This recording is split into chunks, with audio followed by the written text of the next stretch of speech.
नमस्कार साथियों, मेरा नाम है आर के सिंह। संस्कृति आईएएस यूट्यूब चैनल पर आप सभी का स्वागत है। आज के एपिसोड में एक बड़े ही चर्चित विषय की चर्चा करने वाले हैं जो अक्सर चर्चा में रहा है और हाल ही में जब से सरकार ने इसके संदर्भ में घोषणा की कि जल्द ही हम इसके संदर्भ में पहल लाने वाले हैं, यानी कि जो विषय है जातिगत जनगणना, जिसके संदर्भ में सरकार ने पहले से ये घोषणा कर दी है कि हम जल्द से जल्द इस जनगणना को पूरा करवाएंगे। और तब से देखें तो ये जातिगत जनगणना चर्चा का विषय बनी हुई है, चाहे बात करें सरकार की, चाहे बात करें विपक्ष की, या क्षेत्रीय स्तर पे जितनी भी पार्टियां हैं इस जातिगत जनगणना को लेकर लगातार सुर्खियों में रही हैं। और एक बार फिर से ये चर्चा में है क्योंकि ये कहा जा रहा है कि अब जो जातिगत जनगणना है वो होने से पहले जो कास्ट लिस्टिंग है वो कराई जाएगी। और इसमें एक खास तौर पे इंफॉर्मेशन निकल के आ रहा है कि इसमें एसटी और एससी की गिनती तो होगी, लेकिन जो ओबीसी कैटेगरी है उसकी जो जातियां हैं वो कहीं ना कहीं बाहर कर दी जाएंगी, यानी कि ओबीसी कास्ट पर अब संशय दिख रहा है। और इस कारण से एक बार फिर से देखें तो जो कास्ट सेंसस है, जो जातिगत जनगणना है, वो सुर्खियों में है। तो आज के एपिसोड में इसी से जुड़ी हुई जितनी भी अहम जानकारियां हैं कि आखिर जातिगत जनगणना का मीनिंग क्या है, ये क्यों एक बार फिर से चर्चा में है, क्यों इसको लेकर जो पार्टियां हैं वो राजनीति करती हैं, क्यों हाल ही में सरकार ने इसकी घोषणा की कि जल्द से जल्द हम इसे लागू करेंगे, और इसके जो पक्ष हैं कि आखिर जातिगत जनगणना होनी चाहिए, क्या इसके कोई फायदे भी हैं, या फिर इसके विपक्ष में बात करें कि नहीं इसके बहुत सारे नुकसान हैं, उस पर भी हम बात करेंगे। और इससे जुड़े हुए जितने भी अहम जानकारियां हैं उन सभी पर आज सारगर्भित जो जानकारी है वो आपके सामने रखेंगे। तो चलिए स्टार्ट करते हैं और बात करते हैं कि आखिर मुद्दा क्या है। तो मुद्दा पहले ही हमने चर्चा कर दी कि जो जातिगत जनगणना है वो एक बार फिर से चर्चा में है।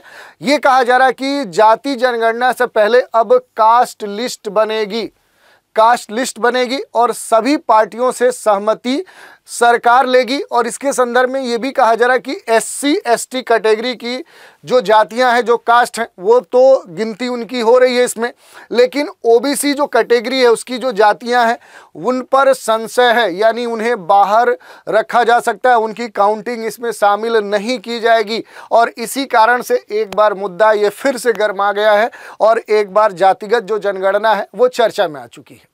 और जो जातिगत जनगणना है इसका जो मुद्दा है ये कोई नया मुद्दा नहीं है, काफ़ी पुराना मुद्दा है और इसका एक अपना इतिहास भी रहा है, उस पर भी हम आएंगे। लेकिन अब ये मुद्दा एक बार फिर से जोड़ पकड़ रहा है।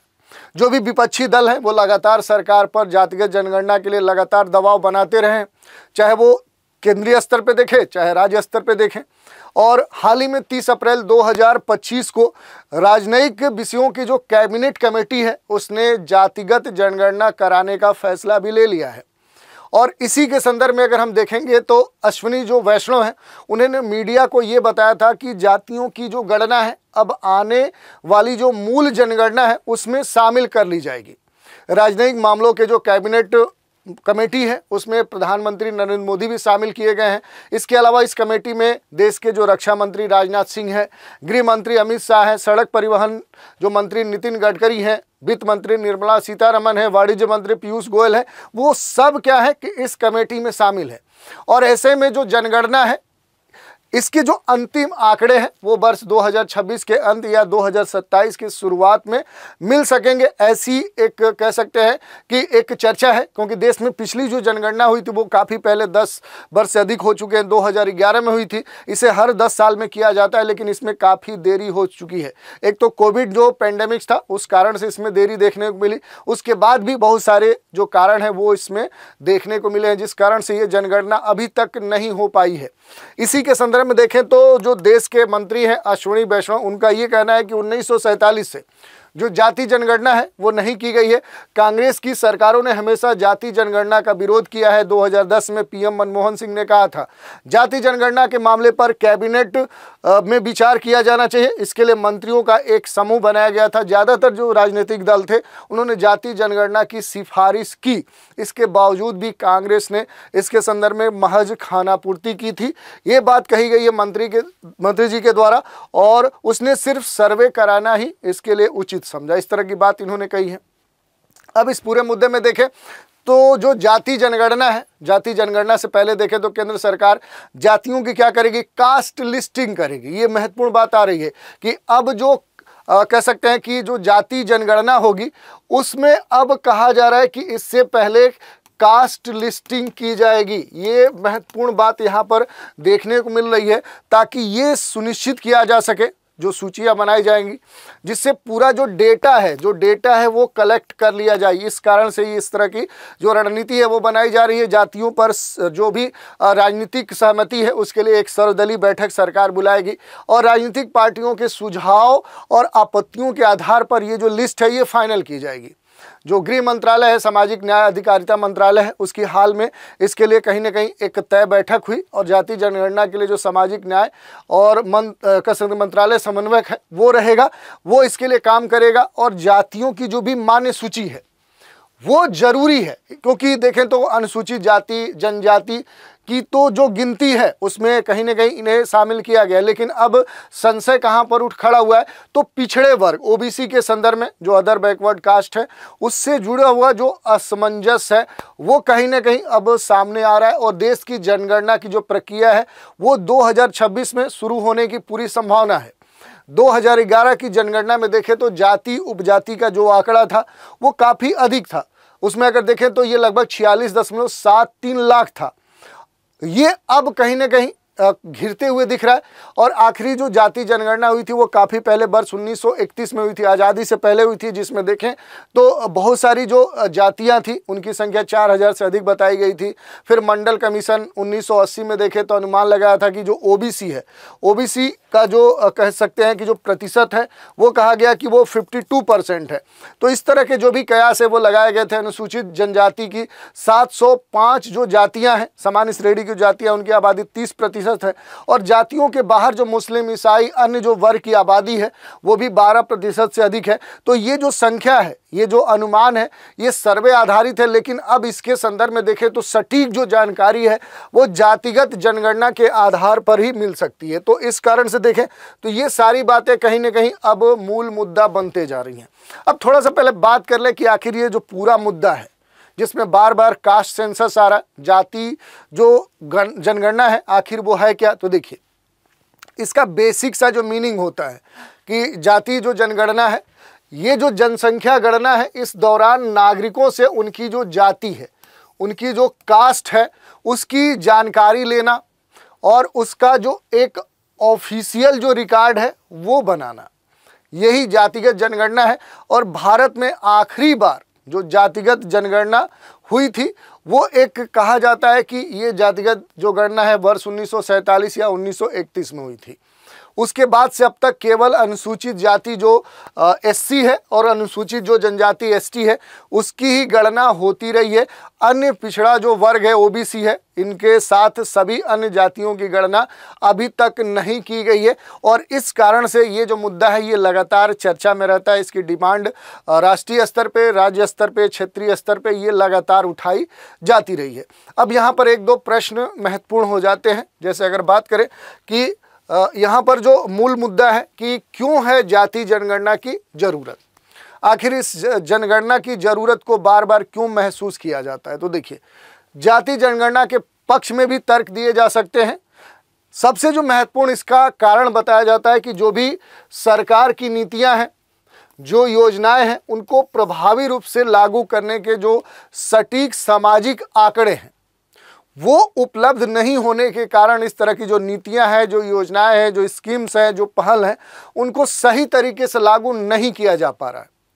और इस कारण से इसकी नीड को कहीं ना कहीं फील की जाती है कि इसकी आवश्यकता है। आज जब ओबीसी, एससी, एसटी और आर्थिक रूप से जो कमज़ोर वर्ग हैं उनको आरक्षण और कल्याणकारी योजनाओं का लाभ मिलता है, लेकिन इस लाभ का जो डिस्ट्रीब्यूशन है, जो वितरण है, वो सही तरीके से नहीं है, वो न्यायपूर्ण नहीं है। ये पता लगाने के लिए जो ठोस आंकड़े हैं, जो सटीक आंकड़े हैं, उनका होना सबसे अधिक जरूरी है।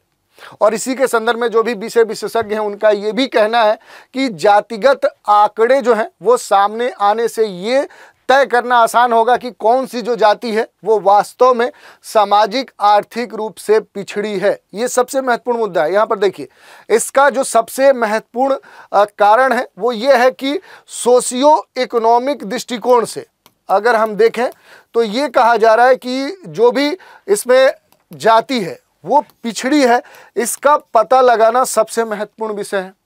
और किसे सरकारी सहायता की सबसे अधिक ज़रूरत है, यानी कि सबसे अधिक जो नीडी व्यक्ति है गवर्नमेंट इनिशिएटिव का, वो व्यक्ति कौन है, इसकी पहचान करने के पीछे सबसे जो महत्वपूर्ण बात है उसमें जाति जो जनगणना है इसकी नीड को महसूस किया जाता है। तो ये महत्वपूर्ण बात हमने देख ली।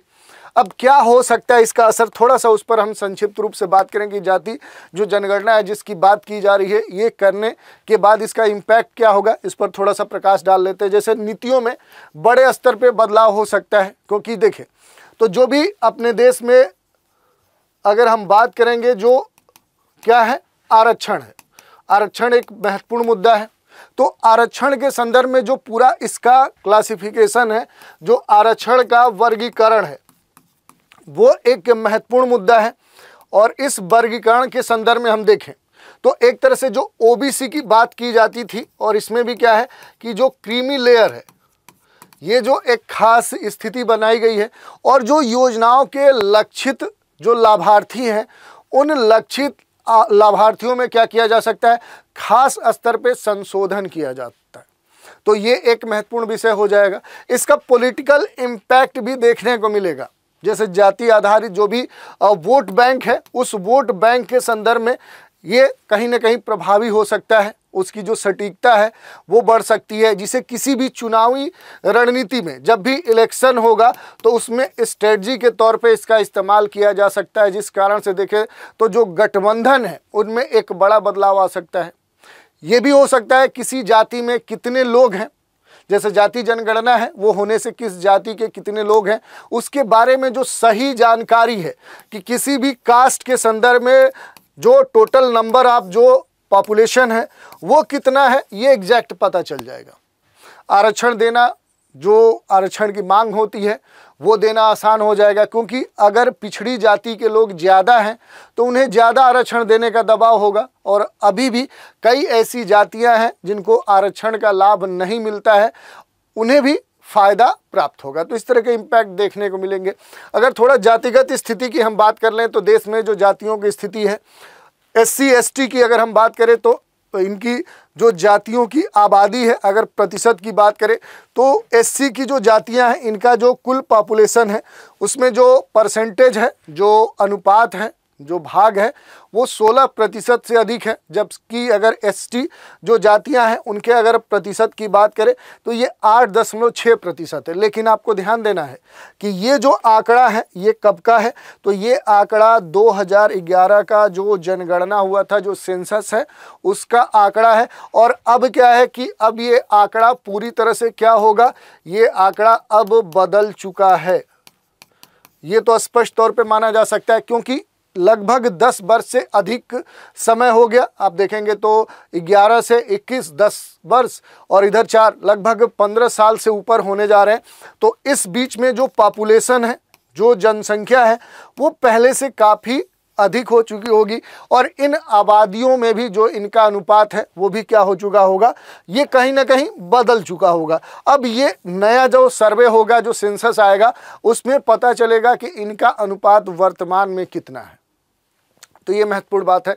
अब थोड़ा सा बात करते हैं जो जाति जनगणना है, आखिर ये जनगणना कैसे होगी, आम लोगों से क्या सवाल पूछे जाएंगे, क्योंकि जनगणना के बारे में ये कहा जा रहा है कि इसकी घोषणा हो चुकी है, 26 में ये होने वाली बात है। तो इसके संदर्भ में थोड़ा प्रोसेस पर हम बात करते हैं। तो देखिए, पूरे देश में जनगणना के लिए सरकारी जो कर्मचारी होंगे उनकी नियुक्ति हो रही है। इन्हें एन्यूमरेटर कहते हैं। ये आपसे पूछा जा सकता है किसी एग्जाम में कि इन्हें एन्यूमरेटर कहते हैं। ये तय किए गए जो भी क्षेत्र हैं, जो इलाके हैं, वहाँ पर पहुंचकर जितनी भी तमाम जानकारियां हैं वो जुटाते हैं। जनगणना 2 हिस्सों में होती है, जैसे हाउस लिस्टिंग और जो हाउस सेंसस है। इसके तहत देखें तो 1 से 2 महीने के समय में सभी जो कच्चे पक्के घरों की जो गिनती है बिजली, पेयजल, शौचालय, प्रॉपर्टी जैसे जो भी सवाल हैं वो सारे सवाल पूछे जाते हैं। और अप्रैल मई 2010 में इसमें 45 दिन का समय लगा था। ये 2011 के लिए है कि उस समय क्या है कि ये जनगणना करने में, यानी पहले चरण की अगर बात करें तो उसमें लगभग 45 दिन लगे थे। तो इस बार भी मान के चलिए कि थोड़ा सा जनसंख्या अधिक हुई है। जो भी इंफ्रास्ट्रक्चर है वो बढ़ने से, जैसे घरों की संख्या, शौचालयों की संख्या, प्रॉपर्टी की संख्या, इस तरह के जो बिजली के कह सकते हैं इंफ्रास्ट्रक्चर है वो संख्या बढ़ने के कारण हो सकता है कि इसमें जो कह सकते हैं कि जो कहीं ना कहीं जो दिनों की संख्या वो अधिक लग जाए, लेकिन तकनीकी विकास होने से हो सकता है कि कम भी लगे। दूसरा क्या है कि पॉपुलेशन जो काउंटिंग की जाती है दूसरे चरण में, ये पहला चरण है, पहले चरण की हमने बात कर ली। दूसरा जो चरण होता है, इस चरण में क्या है कि जो भी जनसंख्या है उसका आकलन किया जाता है। इसमें करीब 1 महीने का समय लगता है। इसमें लोगों की जो उम्र है, जो लिंग है, परिवार, जन्म की तारीख, वैवाहिक स्थिति, पता, रोजगार, धर्म और जो भी सब कैटेगरीज हैं उनका पूरा डिटेल लिया जाता है। इसमें जनगणना का जो पूरा रिकॉर्ड है वो ये बताता है कि हर बार पूछे जाने वाले जो नंबर ऑफ क्वेश्चंस हैं वो हमेशा बढ़ते रहे। मसलन 2001 की तुलना में देखें तो 2011 की जनगणना में कई सारे एक्स्ट्रा जो प्रश्न हैं वो ऐड हो गए थे, वो पूछे जा रहे थे। जैसे जहां आप नौकरी करते हैं वो जगह आपके घर से कितनी दूर है, गांव का नाम पहली बार पूछा गया था। आखिर में इस डेटा को इकट्ठा करके एक नेशनल जो पॉपुलेशन जो रजिस्टर है उसमें क्या कर दिया जाता है, लिस्ट उसमें जोड़ दिया जाता है। ये सारे डेटाज दर्ज कर दिए जाते हैं जो 2 स्तरों पे, हाउस लिस्टिंग, हाउस सेंसस और पॉपुलेशन काउंटिंग है। तो इस तरह का जनगणना जो अधिनियम 1948 है उसके तहत जनगणना का जो विस्तृत डेटा है वो कलेक्ट हो जाता है, लेकिन इसे प्राइवेट रखा जाता है, इसे पूरा गोपनीय रखा जाता है। 2011 का जो जनगणना था उस फॉर्म में कुल 29 कॉलम थे। इसमें नाम, पता, व्यवसाय, शिक्षा, रोजगार, माइग्रेशन जैसे जो सवाल थे उनके साथ SC ST से ताल्लुक़ रखने वाले जो रिकॉर्ड थे उनको भी जोड़ा गया था। अब जाति जनगणना के लिए इसमें एक्स्ट्रा कॉलम जोड़े जा सकते हैं। जैसे थोड़ा सा कॉलमों की हम बात कर लेते हैं तो जनगणना फॉर्म में 29 जो कॉलम है, केवल SC ST का जो डिटेल है उसके संदर्भ में कहा जाए कि 2011 का जनगणना फॉर्म में कुल 29 कॉलम थे, 29 कॉलम्स होते थे। इनमें नाम, पता, व्यवसाय, शिक्षा, रोजगार, माइग्रेशन जैसे जो सवाल हैं उनके साथ SC ST के जो कैटेगरी हैं उनसे जुड़े हुए जो भी ताल्लुक़ रखने वाले रिकॉर्ड हैं वो भी शामिल किया गया था। लेकिन अब जाति जनगणना के लिए इसमें एक्स्ट्रा जो कॉलम है वो जोड़े जा सकते हैं। जैसे अगर पिछले डेटाज की बात करें तो उनको आप देख सकते हैं कि 2011 की जनगणना के फॉर्म में 29 कॉलम थे। नाम, परिवार, लिंग, उम्र, वैवाहिक स्थिति, विवाह का समय, धर्म, SC ST, इसमें जातियों के डिटेल भरे जा रहे थे, डिजेबिलिटी, मातृभाषा, अन्य भाषा, लिटरेसी जो स्टेटस है, बच्चे के स्कूल में उपस्थिति, उच्च शिक्षा का स्तर, रोजगार की स्थिति, आर्थिक स्रोत, वर्तमान आप कहाँ काम करते हैं, नौकरी है या सेल्फ एम्प्लॉय है, काम का श्रेणी क्या है, अगर काम नहीं करते तो क्या करते, काम की तलाश की बात की गई थी, काम के लिए कितनी दूरी और कैसे जाते हैं, जन्म स्थान, माइग्रेशन की स्थिति, अगर देश छोड़ा तो क्यों छोड़ा, कितने समय के लिए छोड़ा, कितने बच्चे हैं, कितने पैदा हुए थे, पिछले 1 साल में बच्चा पैदा हुआ, वो बच्चा है या नहीं है। तो इस तरह के 29 कॉलम बनाए गए थे। अब आने वाले समय में देखने वाली बात है कि इसमें क्या परिवर्तन देखने को मिलता है। तो ये हमने देख लिया। इसके अलावा देखिए क्यों मुश्किल है जाति जनगणना, क्योंकि अक्सर लंबे समय से देखें तो आज तक ये कराई नहीं जा चुकी है। तो इसके पीछे कारण भी है। सबसे जो महत्वपूर्ण कारण है इसमें ये कहा जाता है कि जो जनगणना एक्ट 1948 है, ये क्या है कि सेंसस जो एक्ट की बात की जाती है वो सबसे महत्वपूर्ण है। और इसके संदर्भ में ये भी कहा जाता है कि ये SC ST का जो गणना है, इस गणना का ये क्या करती है, ये प्रावधान करती है। ये इस गणना का अगर आप देखेंगे तो इस गणना का ये एक्ट प्रावधान करता है।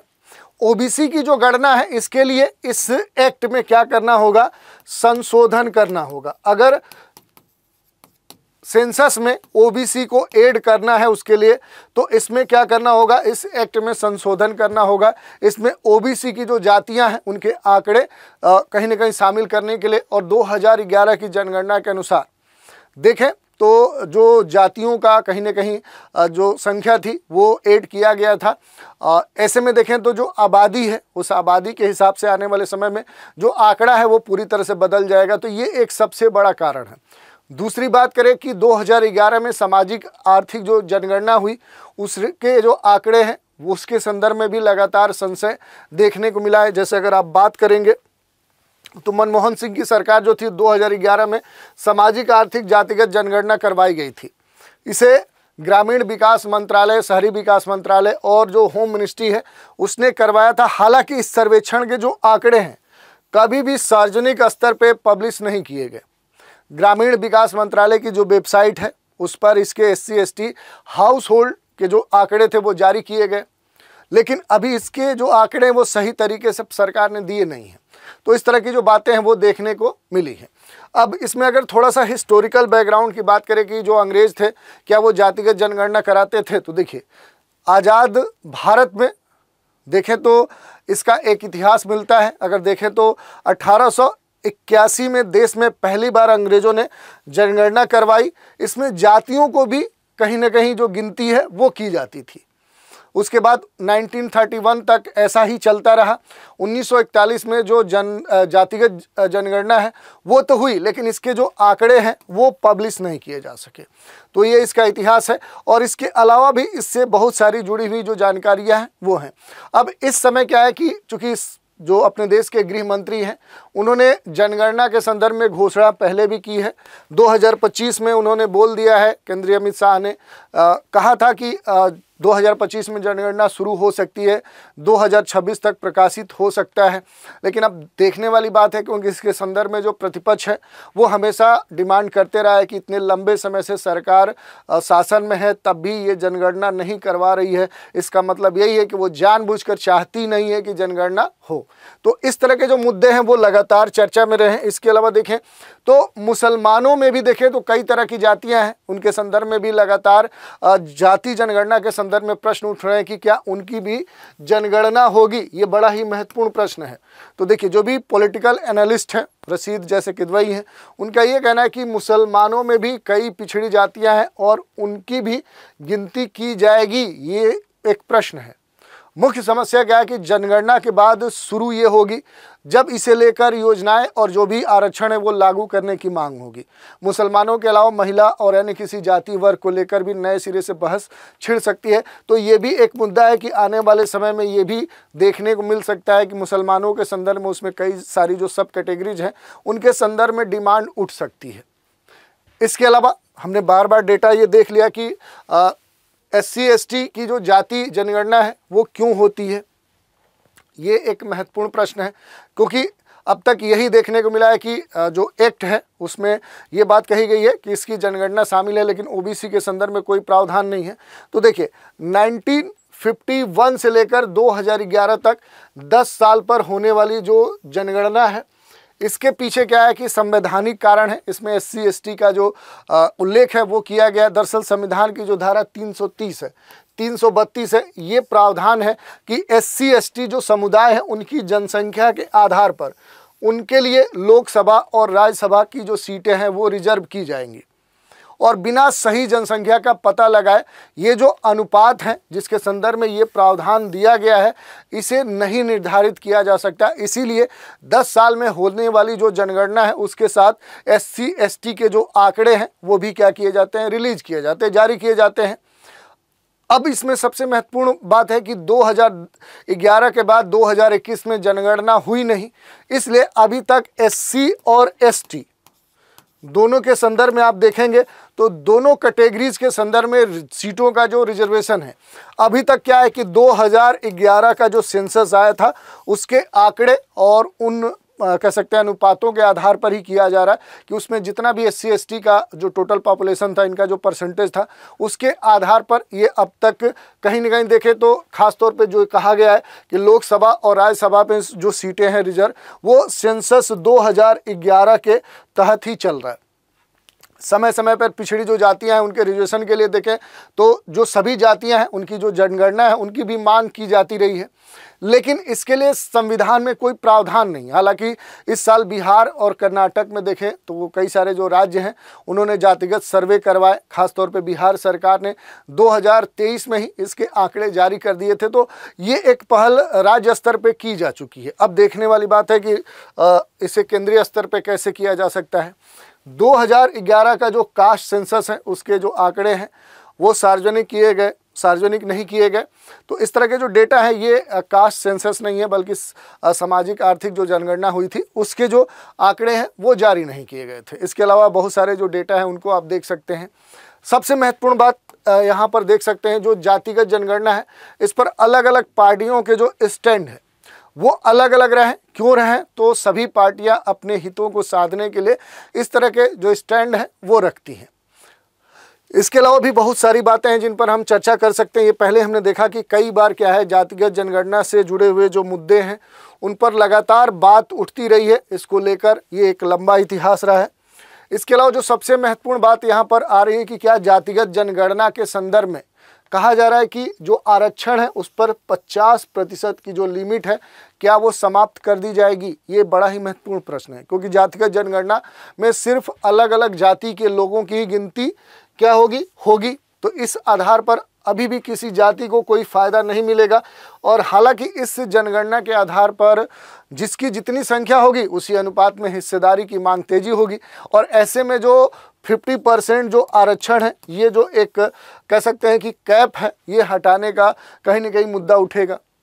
इसके संदर्भ में जो भी राजनीतिक जो विशेषज्ञ हैं, एनालिस्ट हैं, उनका ये कहना है कि कांग्रेस की जो मांग है वो सिर्फ जातिगत जनगणना ही नहीं है, बल्कि घोषणा पत्र में कहा था कि सत्ता में आने पर रिजर्वेशन की जो सीमा है, जो अभी अधिकतम 50% है, उसे बढ़ाने के लिए संवैधानिक कोशिश भी पार्टी के द्वारा की जाएगी। तो इस तरह के जो मुद्दे हैं वो पार्टी अपने लाभों को, अपने हितों को ध्यान में रखते हुए साधती है।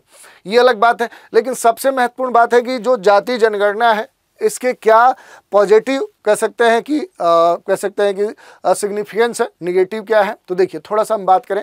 जैसे जाति जनगणना के अगर पक्ष में तर्क की बात की जाए तो ये कहा गया कि हाशिए पर पड़े लोगों की इसमें गणना की जाएगी, उनके लिए नीति निर्माण के लिए डेटा कलेक्ट किए जाएंगे।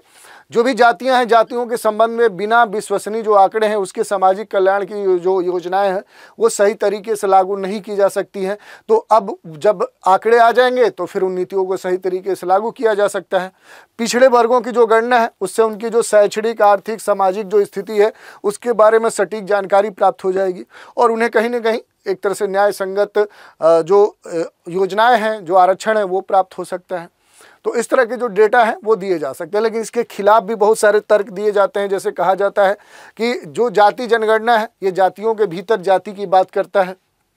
जाति व्यवस्था को जहां एक तरफ से अब धीरे धीरे खत्म करने की बात की जा रही है, तो इस तरह की जो जातिगत जनगणना होगी तो वो फिर जाति व्यवस्था को और मजबूत करेगा।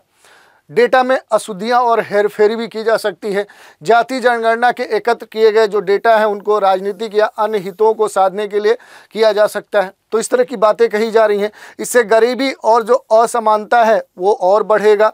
साथ ही कहा जा रहा है कि टेक और एआई युग में भारत ने अपनी जनसांख्यिकी के लाभ जो है वो उससे वंचित हो सकता है।